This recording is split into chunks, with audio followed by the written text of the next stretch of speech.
রাতের নিস্তব্ধতা যখন আপনার চারপাশকে গ্রাস করে, যখন আপনার প্রিয়জনরাও ঘুমের কোলে ঢলে পড়ে, তখন কি আপনার মনে এক অজানা শূন্যতা ভর করে? এমন কি কখনো হয়েছে যে আপনার ভিতরে থাকা কষ্টগুলো কাউকে বলতে পারেননি, কিংবা বললেও কেউ বুঝতে পারেনি? মনে হয় এই বিশাল পৃথিবীতে আপনি যেন একদম একা, সব ভার যেন আপনার একার কাঁধে। এই একাকিত্বের অনুভূতি কখনো কখনো এতটাই গভীর হয় যে মানুষের ভেতরটা পুরোপুরি ভাঙা করে দেয়। আপনি হয়তো ভাবছেন, এই বিশাল কষ্টের ভার কে ভাগ নেবে? এই নিঃসঙ্গতা কি কোনো শেষ আছে? আজ আমরা সেই প্রশ্নের উত্তর খুঁজব, যা আপনার হৃদয়কে শান্তিতে ভরিয়ে দেবে, আপনার আত্মাকে দেবে নতুন করে বাঁচার অনুপ্রেরণা। আজ আমরা জানব, একাকিত্বের রাতেও আল্লাহ আছেন তোমার সাথে। এই অমোঘ সত্যটি কিভাবে আপনার জীবনের প্রতিটি মুহূর্তকে বদলে দিতে পারে। আসসালামু আলাইকুম রহমতুল্লাহ। আপনারা দেখছেন উম্মা কণ্ঠ, যেখানে আমরা ইসলামের সমৃদ্ধ ইতিহাস ও জীবনের গভীর শিক্ষাকে আপনার হৃদয়ে পৌঁছে দেওয়ার চেষ্টা করি। আপনার ঈমানী জীবনকে আরও সমৃদ্ধ করতে, আধ্যাত্মিক জ্ঞান ও অনুপ্রেরণার এক অসাধারণ ভাণ্ডার পেতে আজই ভিজিট করুন আমাদের ওয়েবসাইট www.ummakantho.com। প্রিয় শ্রোতা, জীবন এক অদ্ভুত রহস্যময় পথ। এই পথে আমরা আনন্দ, বেদনা, প্রাপ্তি আর অপ্রাপ্তির নানা বাঁক পেরোই। কখনো কখনো সফলতার আলোয় আমরা উদ্ভাসিত হই, আর কখনো নেমে আসে একাকিত্বের ঘোর অন্ধকার। এই একাকিত্ব কোনো শারীরিক দূরত্ব নয়, বরং আত্মার এক শূন্যতা, যেখানে নিজেকে একা আর অসহায় মনে হয়। যখন আপনাদের চারপাশের মানুষ তাদের নিজেদের ব্যস্ততায় মগ্ন থাকে, তখন আপনার সবচেয়ে কাছের মানুষটিও আপনার মনের গভীরে ডুব দিতে ব্যর্থ হয়। তখন এই একাকিত্বের অনুভূতি আরও তীব্র হয়। আপনি তখন হয়তো ভাবেন, এই কষ্টের বোঝা নিয়ে আমি একা কিভাবে হাঁটব? কে আছে আমার সাথে? এই পরিস্থিতিতে আপনার জন্য আজ আমি এক পরম সত্যের বার্তা নিয়ে এসেছি, যা আপনার হৃদয়কে প্রশান্ত করবে। সে বার্তা হলো, একাকিত্বের রাতেও আল্লাহ আছেন আপনার সাথে। এটি শুধু একটি সান্ত্বনা বাণী নয়, এটি এক অকাট্য সত্য, যা আমাদের জীবনের প্রতিটি মুহূর্তকে অর্থবহ করে তোলে।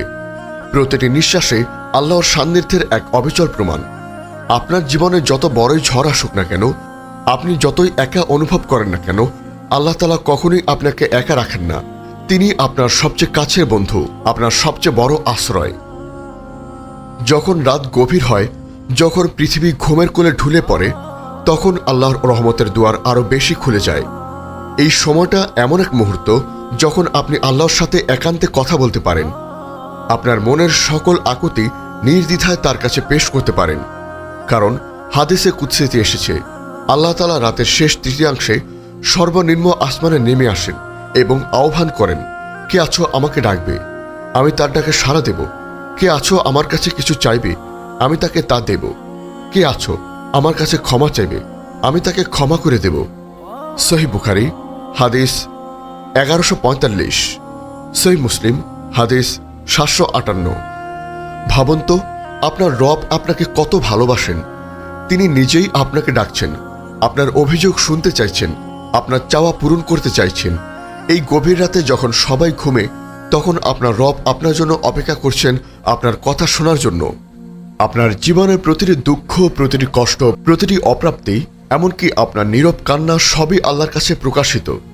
আপনার ভেতরের যন্ত্রণা তিনি জানেন, আপনার হৃদয়ের প্রতিটি স্পন্দন তিনি শোনেন। যখন আপনি কাউকে নিজের কষ্ট বোঝাতে পারেন না, যখন আপনার কষ্টগুলো গলার কাছে এসে আটকে যায়, তখন আপনার রব আপনার নীরব ভাষাও বোঝেন। তিনি আপনার এতটা কাছাকাছি যা আপনার কল্পনাতেও আসে না। কুরআনে আল্লাহ তাআলা বলেন, আর আমি তার শাহ রগের চেয়েও অতি নিকটবর্তী। সূরা কফ আয়াত 16। এই আয়াত আপনার হৃদয় গেঁথে দিন। আপনার এই একাকিত্ব, এই শূন্যতা কখনোই স্থায়ী নয়, কারণ আপনার রব আপনার শাহ রগ থেকেও কাছে আছেন। প্রতিটি মুহূর্তে আপনাকে দেখছেন, আপনার অবস্থা সম্পর্কে অবগত আছেন। যখন আপনি নিজেকে একদম একা মনে করেন, তখন একটু গভীর নিঃশ্বাস নিয়ে ভাবুন, আল্লাহ আপনার সাথে আছেন। আপনার প্রতিটি সিজদায়, আপনার প্রতিটি দোয়ায়, এমনকি আপনার নীরব অশ্রুগুলোতেও তার সান্নিধ্য রয়েছে। আপনার চোখের এক ফোঁটা পানিও তার কাছে অত্যন্ত মূল্যবান। এই একাকিত্বের অনুভূতি আসলে আল্লাহর পক্ষ থেকে এক বিশেষ সুযোগ হতে পারে। এই সময়েই আপনি আল্লাহর সাথে আপনার সম্পর্ক আরও মজবুত করতে পারেন, তার সাথে নিবিড়ভাবে যুক্ত হতে পারেন। তিনি আপনার প্রতি এতটাই দয়ালু যে আপনি যখন সম্পূর্ণ একা হয়ে পড়েন তখন তিনি আপনাকে তার দিকে ফিরিয়ে নিতে চান, যেন আপনি তার সাথে একান্তে সময় কাটাতে পারেন, তার কাছে আপনার সব দুঃখ প্রকাশ করতে পারেন। রাসূল সাল্লাল্লাহু আলাইহি ওয়াসাল্লাম বলেছেন, আল্লাহ তাআলা দুনিয়াতে 100টি রহমত অবতীর্ণ করেছেন।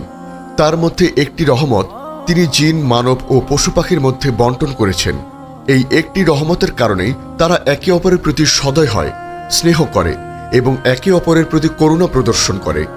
আর 99টি রহমত তিনি কিয়ামতের দিনের জন্য জমা করে রেখেছেন। সহিহ মুসলিম হাদিস 2752।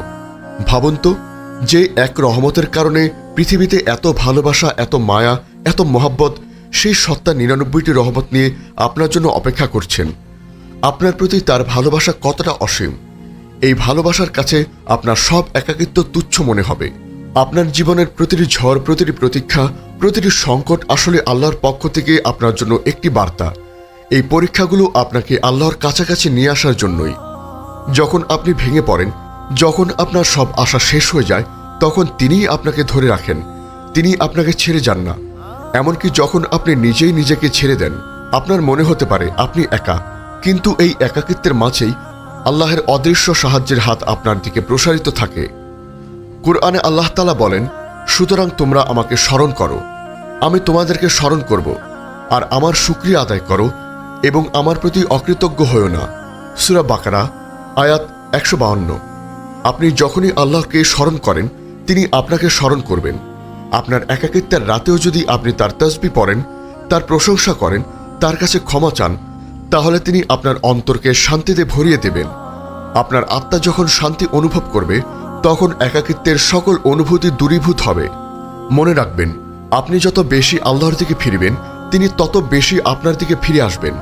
আপনার প্রতি তার রহমত এবং ভালোবাসা অসীম। আপনার হতাশা, আপনার দুশ্চিন্তা, আপনার কষ্ট সবকিছুই তাকে জানান। তিনি আপনার প্রতিটি সমস্যা সমাধানের ক্ষমতা রাখেন। তিনি আপনার হৃদয়ের গোপনতম কথাটিও শোনেন এবং তার উত্তর দেন। তিনি আপনার একমাত্র ভরসা, আপনার একমাত্র অবলম্বন। হে আল্লাহ, আপনি আমাদের সেই বান্দাদের অন্তর্ভুক্ত করুন যারা একাকিত্বের মুহূর্তেও আপনার সান্নিধ্য অনুভব করে, যারা বিপদে ধৈর্য ধারণ করে এবং আপনার উপর পূর্ণ আস্থা রাখে। আমাদের হৃদয়কে আপনার ভালোবাসা দিয়ে পূর্ণ করে দিন এবং আপনার রহমতের ছায়ায় আমাদেরকে আশ্রয় দিন। আমাদেরকে সেই সব মানুষদের অন্তর্ভুক্ত করুন যারা আপনার সাথে একান্তে কথা বলতে পছন্দ করে এবং যারা আপনার প্রতি কৃতজ্ঞ থাকে। আমিন। আমাদের এই মহৎ বার্তা ছড়িয়ে দিতে অনুগ্রহ করে চ্যানেলটি সাবস্ক্রাইব করুন এবং বেল আইকনটি প্রেস করুন। আমাদের ফেসবুক পেজ ফলো করে উম্মাহ কণ্ঠ পরিবারের অংশ হন। ইসলামিক ব্লগ ও রিসোর্স পেতে আজই ভিজিট করুন আমাদের ওয়েবসাইট www.ummahkontho.com।